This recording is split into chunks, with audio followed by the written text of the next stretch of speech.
श्री कृष्ण कहते हैं, जब हमारा मन कमजोर होता है तो परिस्थितियां भी समस्या बन जाती हैं, और जब मन स्थिर होता है तब परिस्थितियां चुनौतियां बन जाती हैं। लेकिन जब हमारा मन मजबूत होता है तो वही परिस्थितियां अवसर बन जाती हैं। जीवन की सबसे बड़ी गलती वही होती है जिस गलती से हम कुछ सीख नहीं पाते। कोशिश कर, हल जरूर निकलेगा, आज नहीं तो कल निकलेगा।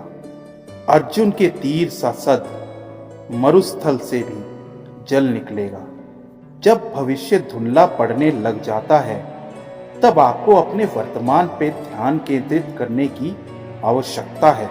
पूर्णता के साथ किसी और के जीवन की नकल करके जीने की तुलना में अपने आप को पहचान कर अपूर्ण रूप से जीना बेहतर है। संसार में कोई भी मनुष्य सर्वगुण संपन्न नहीं होता, इसीलिए कुछ कमियों को नजरअंदाज करके रिश्ते बनाए रखिए। सही कर्म वो नहीं है जिसके परिणाम हमेशा सही हों। सही कर्म तो वो है जिसका उद्देश्य कभी गलत ना हो। तुम्हें सिर्फ अपने कर्म करने का अधिकार है, किंतु कर्म के फलों के तुम अधिकारी बिल्कुल नहीं हो। मनुष्य कभी बुरा नहीं होता, उसके कर्म अच्छे या बुरे होते हैं, और जैसे मनुष्य के कर्म होते हैं उसे वैसे ही फल की प्राप्ति भी होती है। मैं किसी का भाग्य नहीं बनाता, हर कोई अपना भाग्य खुद बनाता है। आप आज जो भी कर्म कर रहे हो उसका फल आपको कल प्राप्त होगा, और आज जो आपका है वो आपके द्वारा पहले किए गए कर्मों का फल है।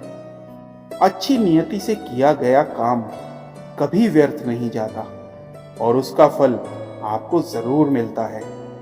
किसी काम की चिंता करना ठीक है, पर चिंता इतनी भी नहीं होनी चाहिए कि वो काम ही बिगड़ जाए। बदल जाओ वक्त के साथ, या फिर वक्त बदलना सीखो। मजबूरियों को मत कोसो, हर हाल में चलना सीखो। मौन सबसे अच्छा उत्तर है किसी ऐसे व्यक्ति के लिए जो आपके शब्दों को महत्व नहीं देता। जो लोग भक्ति में श्रद्धा नहीं रखते वो मुझे प्राप्त नहीं कर पाते, इसीलिए वो इस भौतिक जगत में जन्म और मृत्यु के मार्ग पर वापस आते रहते हैं। जितना हो सके खामोश रहना ही अच्छा है, क्योंकि सबसे ज्यादा गुनाह इंसान से उसकी जुबान ही करवाती है। मोह उसी से करो जिस पर आपका अधिकार है, जिस पर आपका अधिकार ही नहीं है उसका मोह भी नहीं करना चाहिए। अहंकार, घमंड, क्रोध और निष्ठुरता ये अज्ञान से उत्पन्न हुए असुरी प्रकृति के लोगों के गुण हैं।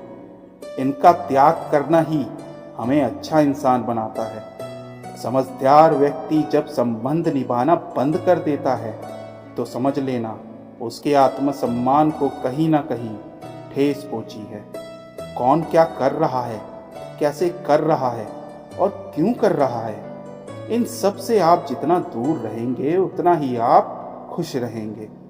मृत्यु के समय जीवन द्वारा विकसित की गई चेतना उसे दूसरे शरीर में ले जाती है। जिस प्रकार मनुष्य अपने पुराने वस्त्रों को त्याग कर नए वस्त्रों को धारण करता है, ठीक उसी प्रकार आत्मा पुराने तथा व्यर्थ के शरीरों को त्याग कर नए भौतिक शरीरों को धारण करती है। जय श्री कृष्ण।